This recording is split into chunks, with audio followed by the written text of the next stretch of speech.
इन question को solve करने के लिए हमें इस एक्सरसाइज में एक फॉर्मूले की जरूरत पड़ने वाली है, जो फॉर्मूला है Tn is equals to a plus in bracket n-1 multiply by d। Okay, अब इनमें सभी के बारे में हमें जानना बहुत जरूरी है। तो दोस्तों Tn यानी होता है लास्ट टर्म, a यानी होता है फर्स्ट टर्म,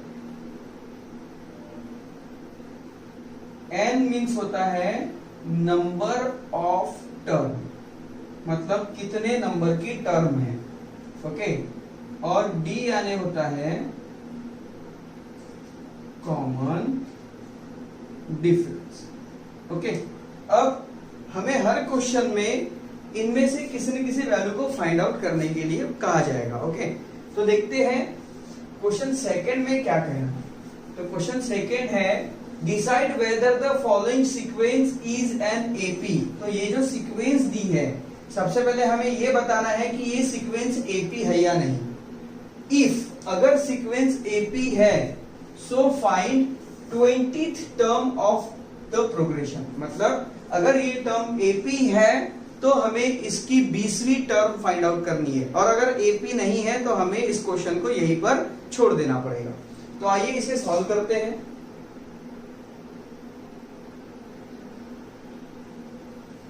तो लिखेंगे टर्म जो सीक्वेंस हमें दी है -12, -5, 2, 9, 16, 23, 30। Okay, here a is equal to -12। Okay, और उसके बाद हमें क्या करना है भाई, यहाँ पर d निकालना है। तो हम ऐसा ना लिखते हुए सीधा हम डायरेक्ट d निकाल देते हैं। d is equals to T2 minus T1। भाई क्या है T2? -5 माइनस इन ब्रैकेट -12, ये है T2 -5, और T1 है -12, और इन दोनों का यहाँ पे minus, is equal to -5 plus 12। तो 12 में से 5 को माइनस करेंगे तो हमें यहाँ पर मिल जाएगा 7। ओके, अब आइए एक डिफरेंस निकालने से नहीं होगा, हमें सारे के सारे टर्म्स के डिफरेंस फाइंड आउट करने होंगे। तो यहां पर आ जाएगा T3 माइनस T2। T3 है 2 माइनस -5, तो 2 माइनस इंटू माइनस प्लस 5, ये आ गया भाई 7। फिर देखते हैं डिफरेंस T4 माइनस T3।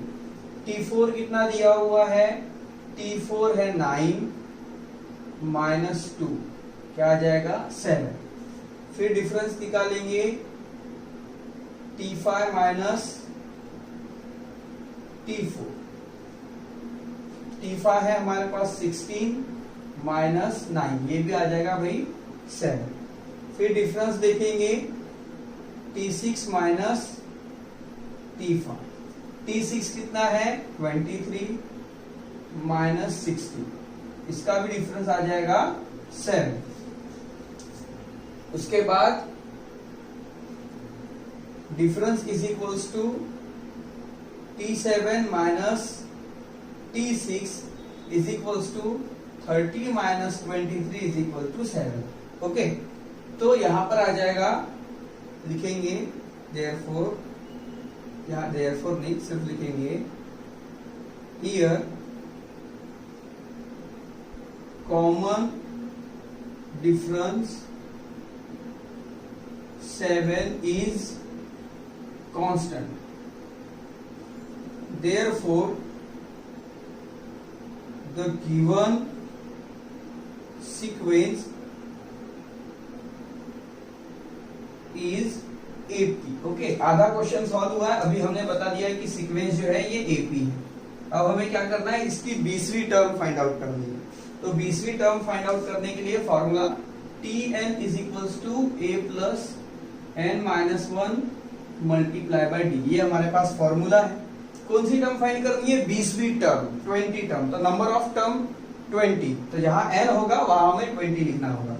तो यहां पर लिखेंगे T20 हमें फाइंड आउट करनी है। a मतलब है -12,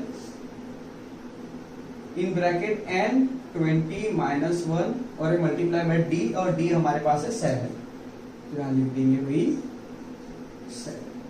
तो ये हो जाएगा -12 प्लस 20 माइनस 1 19 मल्टीप्लाई 7। पहले कभी भी हमें मल्टीप्लाई करना पड़ेगा, हम डायरेक्ट इनका प्लस नहीं कर सकते, पहले मल्टीप्लाई करना पड़ेगा। ओके, तो ये -12 प्लस यहाँ पर कितना हो जाएगा भाई 19 7 जा 133, तो ये हो जाएगा। अब 33 में से हम 12 को माइनस कर देंगे, तो 2 3 माइनस 2 आ गया 1, और ये 2, ये हमें आ गया 121। तो T20 जो था, टर्म 20 हमें मिल गया 121।